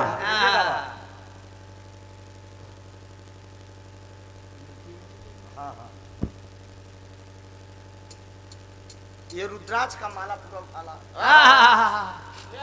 ये लो लीजिए बाबा। बालक तू कहाँ चला?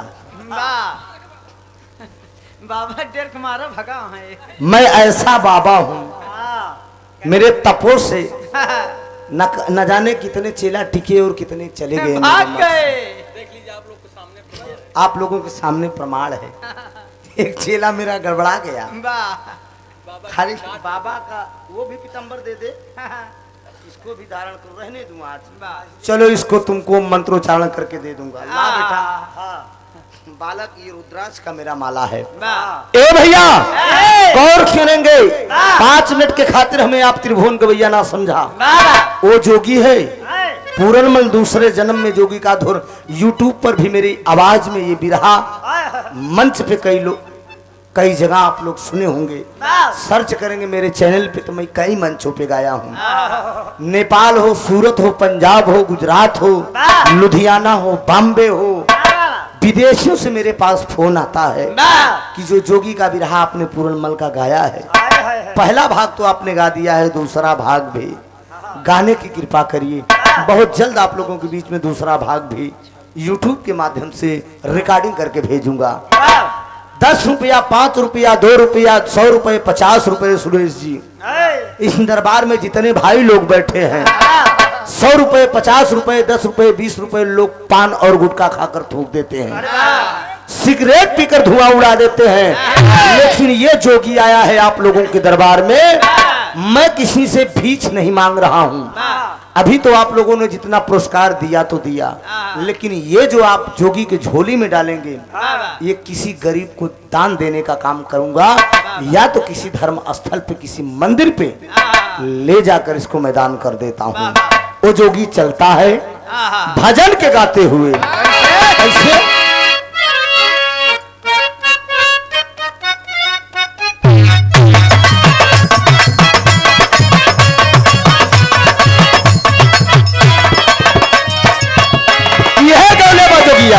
नारी के करनावा भरथरी पानी कैले जोगी आय रे पानी, कैले जोगी आहो जोगी बन को छोड़ा राजा आखिरा रामा।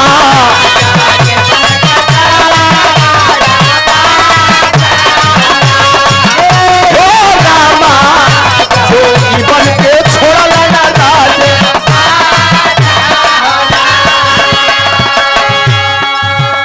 जूगा जूगा जी आई तोहरे गोदी के लाला नवाए भैया, गोदी के लाला नवा हो जोगिया देता बाटैया सिरवा ताखिरा हो रामा, जोगिया देता बाटैया सिरवा ताखिरा आई हो रामा, जोगिया देता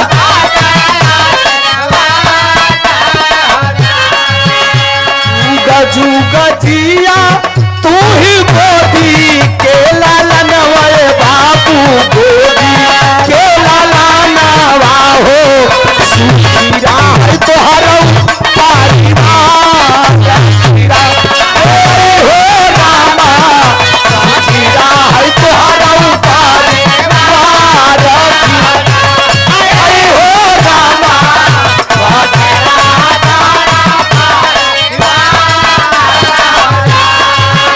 घूमता घूमता जोगिया नागा राम आइल भैया, नागा राम आइल बाटे देता बाटन सबके आखिरवा दाखिरा हो रामा, देता बाटन सबके आखिरवा।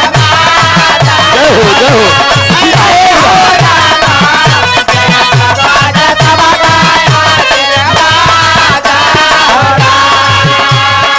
10 रुपया, 20 रुपया पान खा के, गुटखा खा के थूक देते हैं, सिगरेट पीकर थूक देते हैं बाबूजी। लेकिन ये कोई मंगता जोगी नहीं है, मैं कोई फकीर नहीं हूँ, लेकिन आया हूँ आपके नगर में। मैंने बताया ना कि दान तो बहुत आप लोगों ने किया होगा, बहुत पुरस्कार दिया होगा, लेकिन जोगी आकर आपके नगर में अलग जगा रहा है। हमें आप त्रिभुवन गवैया ना समझा। जिसके मन में जो श्रद्धा हो, भाव हो। और आदरणीय प्रोग्राम के मलिकार जी कहाँ गए? अगर आपका भिक्षण नहीं मिला तो जोगी नगर से जाएगा नहीं।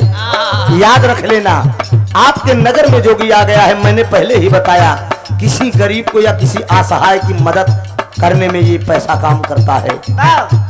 ये जान लीजिए, 100-200 रुपए तो तमाम पान गुटखा महफिल में बैठे लोग जितने हैं, जिसके पास पैसा ना हो वही मन से आप स्मरण कर लीजिए, मन से मना लीजिए कि या दुनिया के मालिक बाबा गुरु गोरखनाथ का स्मरण कर लीजिए, आपका बेड़ा पार हो जाएगा।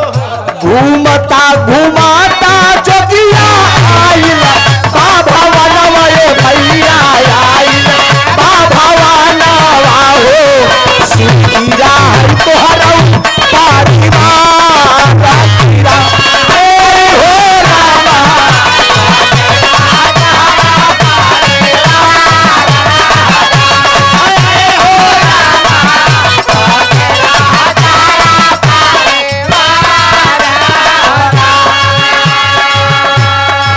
जय हो बाबा आशीर्वाद दे रहा है। खूब बढ़िया तरक्की करा, दूधू फूलो तरक्की करा। कुछ माताएं हो, अगर आप शक्तियां भी हो, माताएं बहनें भी हो, तो जोगी आया है। दूसरे जन्म में जोगी बनकर ये बालक आया है। आप लोग भी दान पुण्य कर लीजिए। दान देने से कभी घटता नहीं है, या मालिक करेगा ये जोगी को। अगर आप 10 देंगे तो ये मालिक गुरु गोरखनाथ की कृपा होगी मेरे गुरु का, तो 20 रुपए का व्यवस्था आपके पास होगा। ना ना, गलत अल्फाज नहीं बोलने का बेटा। ये जोगी घर द्वार महल अटारी जगह जमीन लेने के लिए नहीं आया है। हो सके तो अरे कर्ण सोने का दान दिया था। गौर करेंगे, कर्ण सोने का दान दिया था। स्वर्ग जब गया कर्ण तो सोने का बिछौना, सोने का खाना, सोने का पानी उसको मिला। इस धरती पर राजा हरिश्चंद्र है, सब कुछ दान किए, वहां सारा ऐशो आराम उन्हें मिला। पैसा दान करोगे तो आपको धन मिलेगा, जमीन दान करोगे तो दूसरा कुछ मिलेगा। अन्नदान, सोना दान, नेत्र दान, जैसा भाव आपका होगा।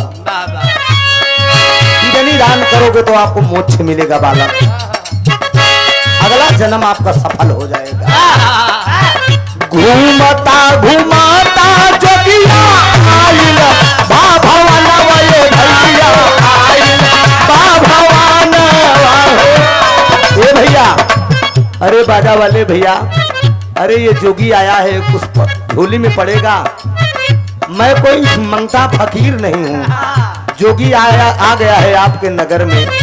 10 रुपया, 20 रुपया, 100 रुपया, 50 रुपया, जो भी हो, श्रद्धा से जोगी की झोली में डाल दो। निश्चित परमात्मा आपका कल्याण करेगा।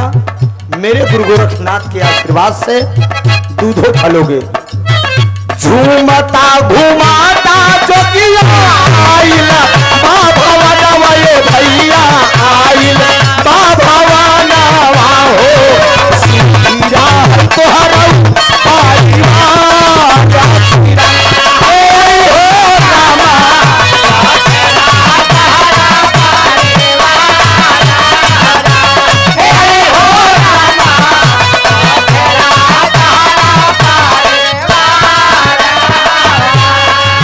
भगवान को किसी ने देखा नहीं है, लेकिन विश्वास अटूट होता है।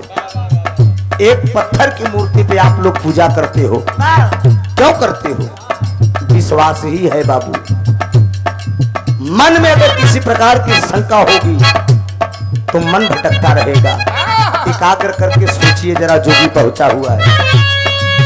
रानी फुलन्ना सामने दिखा जाती है, बुलाती है उस जोगी को, कहती है ए बाबा, काउने करनवा बाबा जोगा, वारम वाला ये बाबा जोगा, वारम वाला लाहो जो गवार के भिखिया दिलारा हो रामा जो गवार के भिखिया दिलारा हो रामा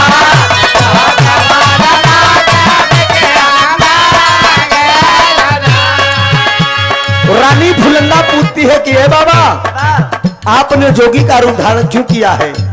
वो जोगिया बतावता भैया का बतावता माए भामतारी खातिर जोगा वारा मवले माई जोगा वारा वाले हो जोगा वारा बाके भिखिया दिलारा हो रामा जोगा वारा बाके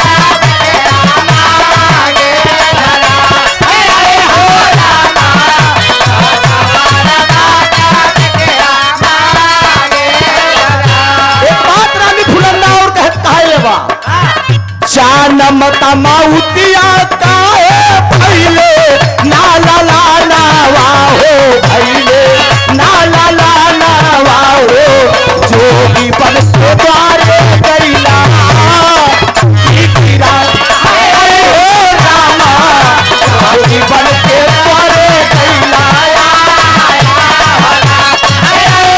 रामा जोगी बन के द्वारे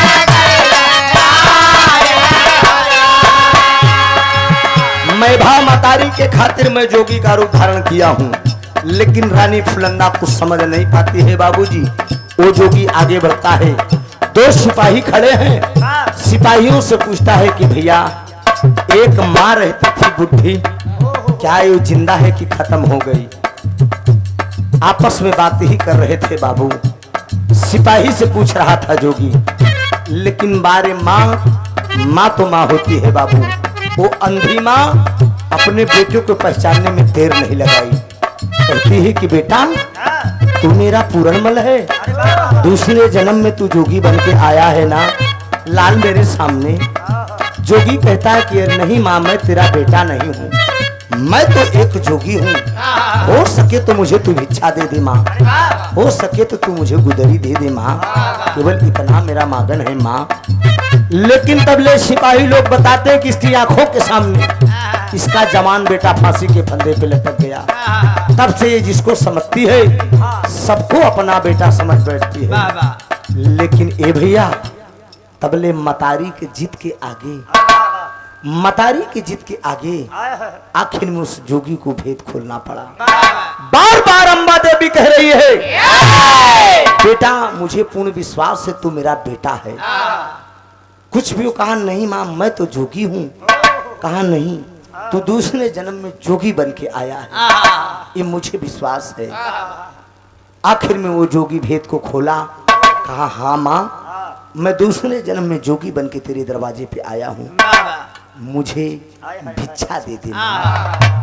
कहा लाल भिक्षा तो दे दूंगी, लेकिन ये हमारा लाल हमसे वचन दे, हमसे वादा करा कि इसी आंखों के सामने तेरी फांसी हुई थी, लेकिन इसी आंखों से मैं तुझे देखना चाहती हूँ। कहा माँ मैं आंख ठीक कर दूंगा, तू देख लेगी, लेकिन देखने के बाद ठीक 5 मिनट के बाद तू जमीन पे गिरेगी और खत्म हो जाएगी।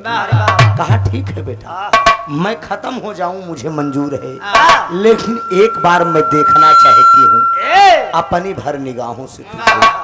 ए भैया हो आखिर में वो जोगी मंत्रोच्चारण किया, मंत्रोच्चारण करके जब आंख पे फूंका उस माँ की आंख ठीक हुई।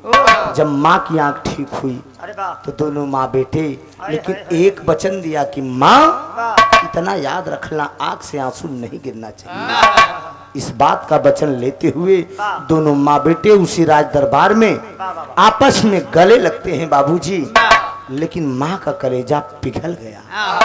बाबूजी नहीं बर्दाश्त हुआ, माँ की आंख से आंसू झलक गया। रोते रोते माँ गले से लग गई है बेटे के। वो जोगी भी भाव विभोर हो गया, लेकिन गुरु का वचन था कि आंख से आंसू नहीं गिरना चाहिए। लेकिन ए भैया इतने में ठीक 5 मिनट के बाद जोगी के हाथ से वो अंधी माँ गिरती है जमीन पे। और तुरंत खत्म हो जाती है। और जब खत्म हो जाती है तो वो जोगी आगे भजन गाते निकलता है। नर के करनवा भरतरी पानी कैसे जोगी आयल बानी कैसे जोगी हो जोगी बन के छोड़ा लगा राजा पाठा की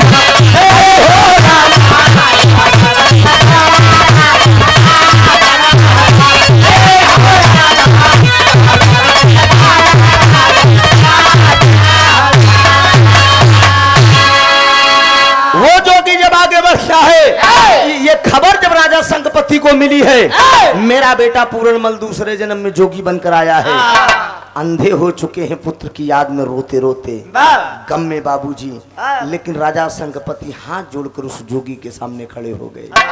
कहा बेटा मेरी गुनाह को माफ कर दो, तू यहाँ का राजा बन जा, ये जोगिया वस्त्र त्याग दे। लेकिन तब ले वो जोगी कहता है कि बाहर है राजा बा। एक जोगी के लिए ये मोह माया धन दौलत किस काम का नहीं। अगर राजपाट देना था तो तुमने मुझे जोगी क्यों बनाया? अरे वाह, ये जोगी क्यों फांसी के फंदे पे लटकवाया? मुझे आपका ये राजपाट नहीं चाहिए। आप अपना राजपाट अपने पास रखिए, मुझे इस माया के भ्रमण में माया के मोह में मत घुमाइए। आपका राजपाट मुझे नहीं चाहिए। आखिर में बाबूजी उसने एक वचन दिया, कहा जाओ ये जो रानी फुलंदा बची है जो फांसी पे मुझे लटकवाई थी, मैं वचन दे रहा हूँ, होता तो औलाद तो इसके ना होते, लेकिन मैं वचन दे रहा हूँ एक दिन इसके पेट से एक लड़का पैदा होगा। इसके पेट से एक लड़का पैदा होगा, वही चालकोटी नगरी का राजा बनेगा। मुझे आपका राजपाट नहीं चाहिए। यही कह के वो जोगी आगे बढ़ गया बाबू। जब आगे बढ़ गया तो बिरहा का हमारा दूसरा भाग बा। अब अम्बा देई फुलंदा के पेट से कौन पैदा हुआ और चालकोटी नगरी का राजा कौन बना, तमाम लोगों की मांग है, निगाहें गड़ी है इस पर। कुछ ऐसी कहानी, ऐसा बिरहा, ऐसी स्टोरी होती है कि जनता सुनने के लिए ललायत रहते हैं। बहुत जल्द आप लोगों के बीच में दूसरा भाग भी पेश करने का काम करूंगा, लेकिन ठीक है। और आखिरी भाव है, कहना है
चरिता की है सबके समानावा, भक्त पूर्ण मला होई गईले सपाना। अरे केहू के अब जीवन में लगाई दिहले आगिया, ऐसा ना कमाई पे वीरान होई बागिया। यहीं से कहानी मेरी खत्म हो रही है। चालकोटी नगरी का राजा कौन बना, फुलंदा के पेट से पैदा कौन हुआ, ये दूसरे राउंड के भाग में है। कभी मौका मिला अगर ये चाचा जी फिर मंच पे बुलाएंगे, वादा करके जा रहा हूँ आप लोगों को दूसरा भाग सुनाने का काम करूंगा। लेकिन बहुत बहुत धन्यवाद दूंगा आपको, बहुत गजब आपने व्यवस्था की थी। लेकिन तकलीफ मुझे भी है, मानसून खराब होने के नाते डेट हम लोगों ने दिया। मैं क्या डेट दिया, डेट तो प्रियंका माधुरी ने अपनी मर्जी से दिया था। हाँ, और 3 दिन से बारिश हो रही है। प्रियंका जी के हारमोनियम मास्टर से जब लाइन पे बात हो रही थी तो घसीटते 7 तारीख को इन्होंने डेट दिया। तो मैंने भी, कार्यक्रम तो बहुत आए लेकिन 7 तारीख को नहीं लिखा, इसलिए कि भाई आपको डेट दे चुका था। लेकिन टूटियों के लिए हम क्षमा चाहेंगे। इतनी गजब आपने व्यवस्था किया है। बाबा क्या बात बढ़िया बिरहा अगर आपके दरवाजे पे ना हो तो आदमी को तकलीफ होता है। कितना खाना पीना नाश्ता पानी आपने इंतजाम किया, इतनी कुर्सी टेंट लाइट साउंड, कम से कम लाखों रुपए का अरेंजमेंट, बाबा लाखों रुपए से ज़्यादा हुआ होगा। मैं धन्यवाद दूंगा। मेरी तरफ से कोई गलती नहीं है। मैंने तो 1.5 घंटा एक बिरहा 2 बिरहा गाया शुरुआत में भी, और 2 बिरहा कलाकार रात में पूरे प्रोग्राम में गाता है। मैंने 2 बिरहा गा दिया है। और क्या कहा कुछ ना हो, देर हो गया। बहुत मौसम चमकत बबू, गड़बड़ाई गया है ना। बहुत मौसम चमकत बबू। कुछ ना हो। 2 लाइन मारता 2 लाइन मारता। अरे थोड़ा प्रधान जी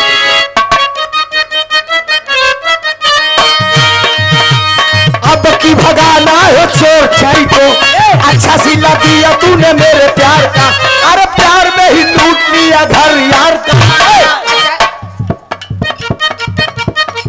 लेकिन करे के बाका जानता है 2024 में अब की भगाना है चोर चाई को, अरे अब की भगाना है चोर चाई को, अरे पीएम बनाना है अखिलेश भाई को, अब की भगाना है चोर चाई को, अरे पीएम बनाना है अखिलेश भाई को।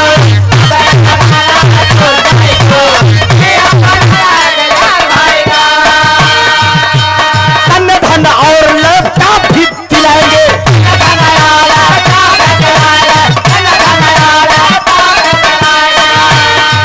अरे गांव गांव सुनो यार बिजली खिंचवाएंगे।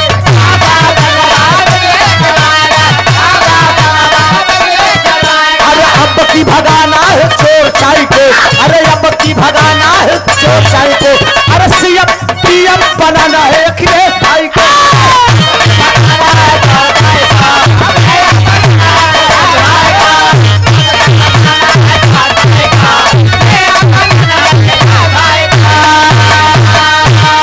बहुत बहुत धन्यवाद इस लाइन पे सुनने के लिए माननीय यहाँ के प्रधान जी।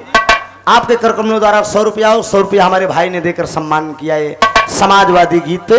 बहुत बहुत धन्यवाद। आप भैया झटका में तो हूँ चले आवाज। हाँ एक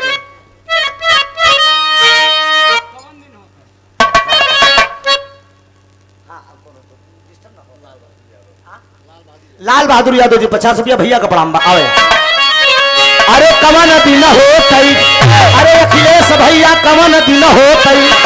धरती पुत्र नेता मुलायम सिंह जी अस्वस्थ हैं बाबूजी, कृपा करिए आप लोगों की दुआ लगे और नेताजी इस धरती पे रहे।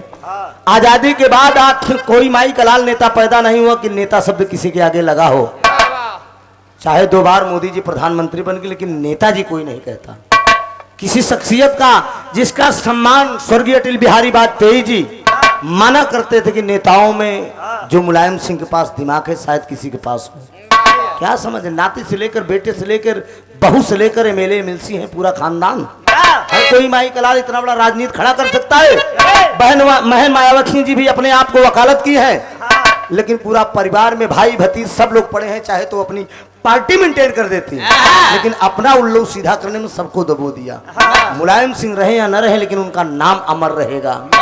आए हाय, अरे अखिलेश भैया कवन दिन हो तई, अरे अखिलेश भैया कवन दिन हो तई, तू बनी जाता पीएम कवन दिन हो, तू बनी जाता पीएम कवन दिन हो।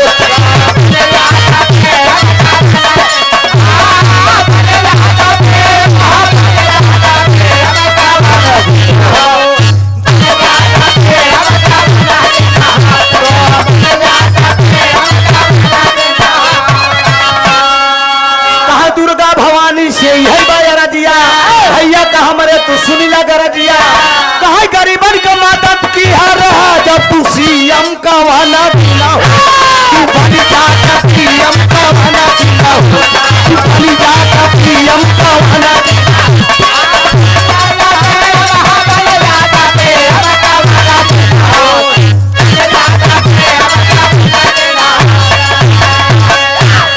बिरहा भइल बड़ियार हो, काटे काटे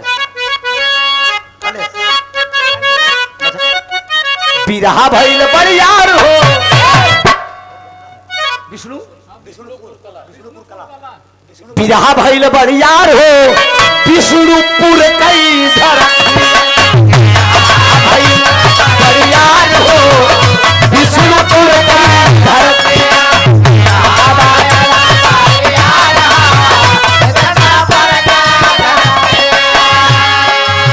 मालिक का नाम राजनाथ चाटा का रही बलिहारी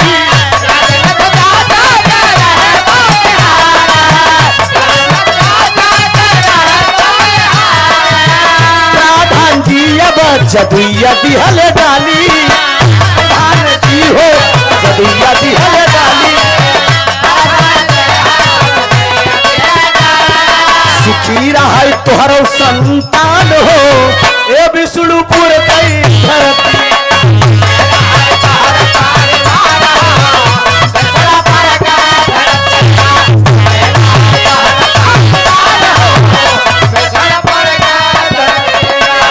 बाजावल भैया कितना करी हो बड़ाई बाजावल भैया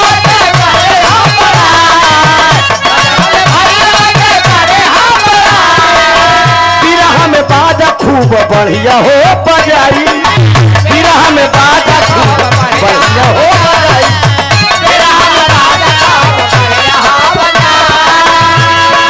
फिरकाबा मिलबा श्रीमान हो अरे फिरकाबा मिलबा श्रीमान हो विष्णुपुर कई धरतिया फिरकाबा मिलबा श्रीमान हो विष्णुपुर कई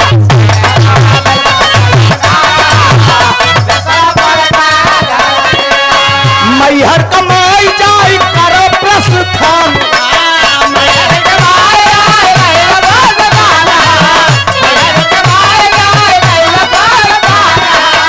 पंडय करी है मैया तोहरा सिंगार हो चूमत चार तब त्रिभुवननाथ हो चूमी चरण हम त्रिभुवननाथ हो विष्णुपुर कई धरती चरण